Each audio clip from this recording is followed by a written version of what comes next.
Now, I know what you're thinking. I know what you're thinking. Aiden, is that a new Britney shirt? And yeah, it is. It is a new Britney shirt. I got 4 of them.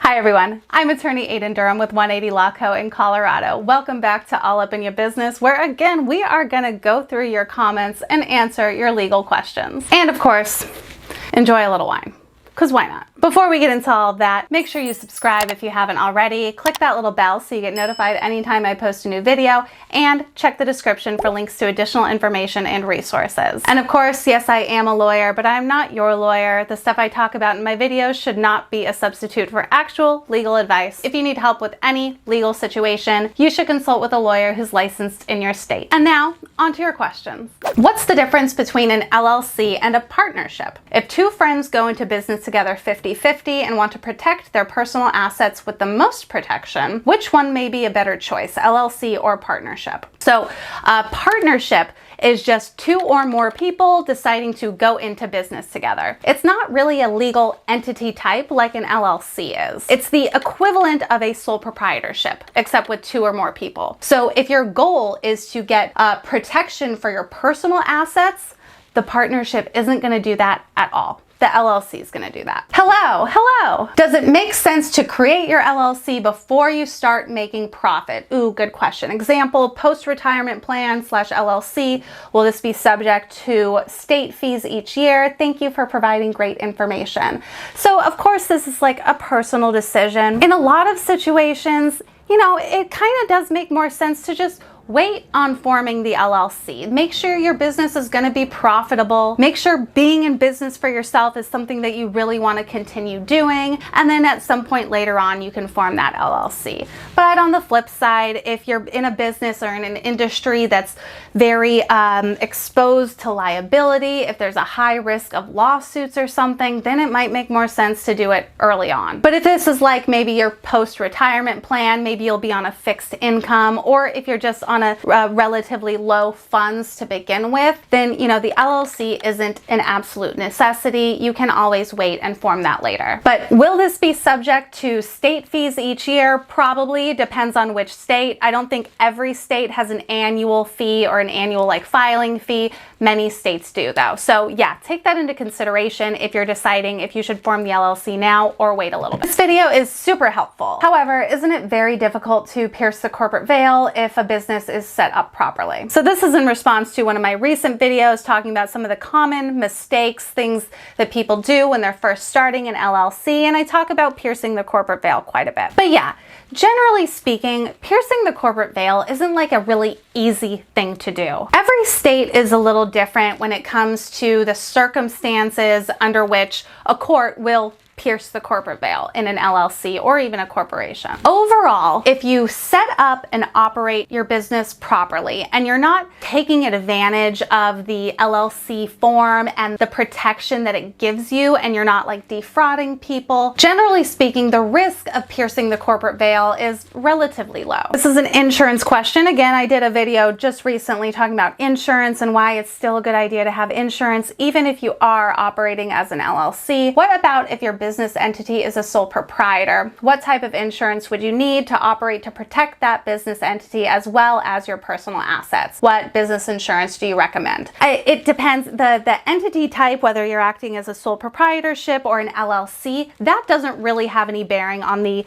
types of insurance policies or coverage you want. It's more dependent on your industry, the type of business you have, like what kind of service or products you're selling, that kind of thing. For example, if you are in a profession like a lawyer or a dentist or a consultant or something like that, you might need professional liability or malpractice insurance. That doesn't matter if you're a sole proprietor or an LLC. It depends on your type of profession. Overall, most businesses, for the most part, are going to want some kind of just general liability coverage though. I'm also a really big fan of cyber coverage. If you collect any kind of information from people online, if you hold any data or information about your customers or clients in your computer or in the cloud, that cyber coverage is going to help cover any costs or expenses if like you get hacked, if there's a security breach, things like that. So I think a lot of businesses will benefit from cyber coverage as well. Okay, moving on to some trademark questions now. which are really my favorite. I mean, I love the LLC questions, but I really like these trademark questions. Oh wait, nope, that's not what we're doing. We're not doing the trademark question yet. Attorney Durham. This is exactly what I needed clarified before I finished creating my website.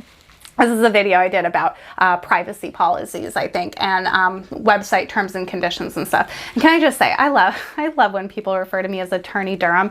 It feels so formal, and I'm not, if you can't tell by the Britney shirt, I'm really not that formal, and the like glass of wine that I'm holding, but I like it, it's cute. Quick question, do I need to have both a privacy policy and terms and conditions on my website, or just one of the two? Kindly advise. Thank you much, and be blessed.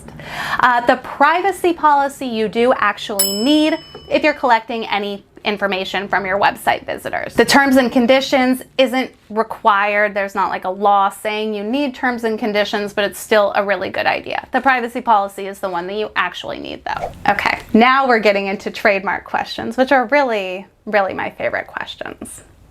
No, they're not. F***ing A. This isn't a trademark question yet either. I'm just gonna stop saying that. All right. I have a business bank account. However, my business is just starting. Knowing I need to keep personal and business finances separately, what's the best way to finance my channel using my own funds? Do I structure it as a loan from my personal account to my business account, a donation? Just want to make sure I have the separation protection of finances, basically. So not really a donation, but if you're giving money to your business, to your LLC, typically we can do this as either a loan or a member contribution. If you're loaning money to your business, to your LLC, the important thing is to treat it as a loan. You should have a promissory note between you and the LLC. You should be charging some interest probably. You need to treat it as if you are loaning this money to someone else and not just kind of to your business. So keep that in mind if you're doing a loan. More often than not though, a member contribution is just easier. You don't have to deal with all the promissory note and the extra paperwork. You can just put it into your business as a member contribution. Can I register a trademark not in my born country? So I'm guessing this is asking, can I register a trademark if I'm not born in the country, in the US, I guess, which the answer is yeah. You don't have to have been born in the United States. You don't even have to live in the United States or be domiciled in the United States. You just have to be doing business using your trademark in the US in order to register it here. Of course, if you're not in the US, if you aren't physically in the US, then you do need an attorney to help you through that process. Potentially, you might be asking, can I register a trademark in a country other than the country in which I was born?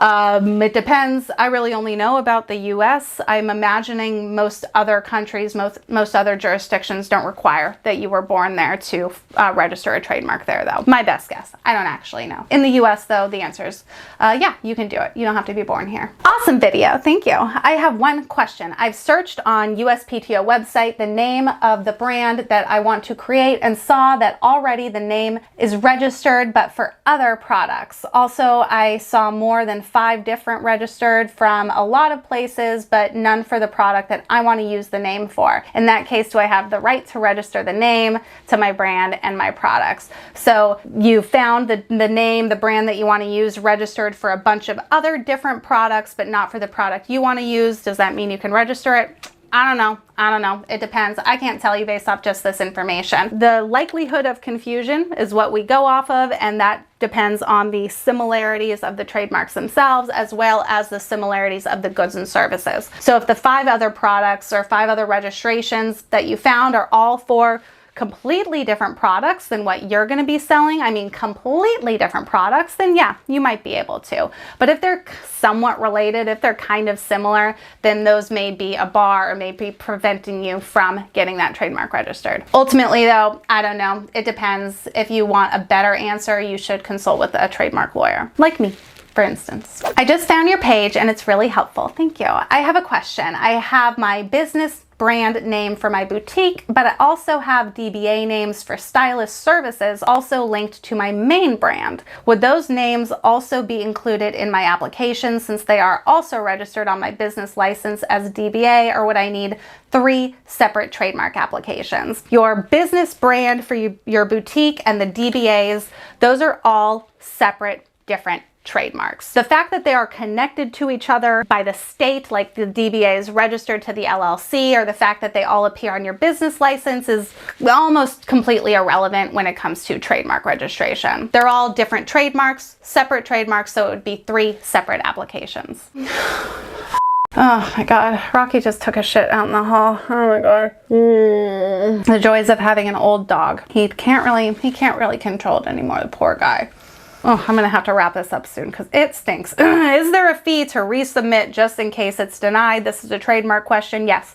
If your trademark application is denied, if your trademark is rejected and you want to refile or resubmit, you do have to pay an additional fee, like, you know, starting all over again. Those fees aren't refundable or anything. So yeah, you gotta pay an additional one. Hi, I have a question about trademarking e-commerce websites and blogs. I have seen some business websites that sell physical products and goods and also have a blog section. For example, an educational blog about construction that offers great tips on what equipment is best, and then that same website has a shop section to purchase equipment and parts. Blogs are also great for affiliate marketing, and I assume they are considered a service under Class 41. Please correct me if I'm wrong. Is there a class that can combine the blog and online shop, or would that be 2 separate classes and therefore 2 separate fees, even though the 2 components are on the same website? Great question. They are 2 separate classes. Your website is offering 2 different things. Your website's offering a blog that is providing information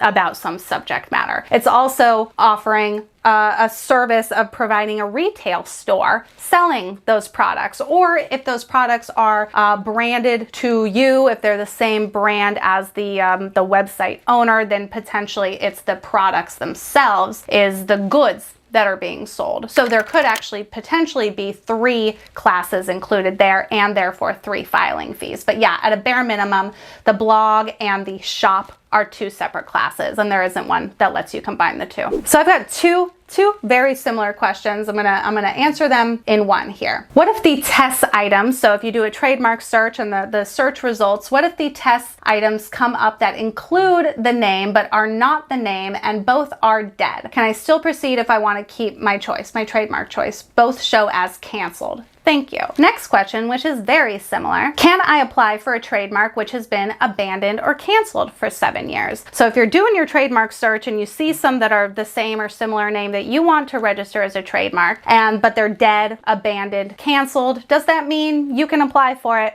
Maybe. All it really means is that those abandoned, dead, canceled trademarks won't be taken into account when the USPTO is evaluating your application. That doesn't necessarily mean they're free and available though. What I would do is look further into those dead registrations to see what killed them. If an application, for example, was abandoned because it got an office action due to a likelihood of confusion and the applicant didn't respond to the office action, that would make me think maybe if I apply for this, I'll also get a similar rejection, a similar office action. So it doesn't really mean a whole lot. All it means is that those specific marks, those specific trademarks won't be a barrier or prevent your registration from going through. It doesn't really mean it's available though. All right, final question. It's not really a question, but I'm including it because I think it's just an interesting little factoid that you all might want to know about. I am a Vietnamese IP attorney and I found your video very helpful. Thank you. It's interesting that in Vietnam, you should do the opposite because the brand is very successful,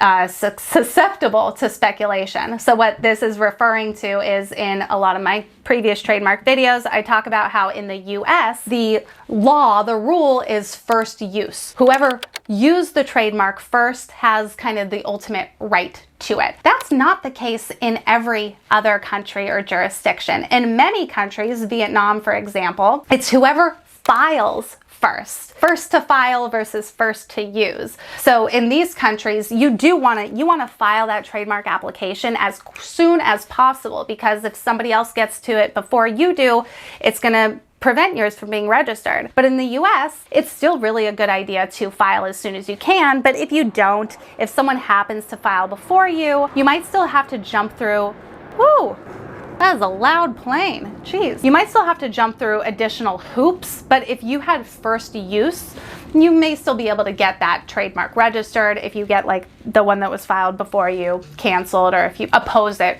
or something like that. But yeah, I think that's interesting. Not all countries are first use, some are first to file. So if you're outside of the US, it's important to know which kind of country yours is. All right, you guys, I gotta go clean up some dog crap. If you learned a thing or two, go ahead and give me a thumbs up. Be sure to subscribe and hit that little bell so you get notified when I post a new video, and you can check the description for links to additional information and resources. If you want, I don't know, if you want to like watch me drink more wine and respond to more of your questions, I did a really fun one a few weeks ago. You can check that out right here. I'll meet you over there. Thank you all so much for watching. I'm Aiden Durham, and I'll see you next time.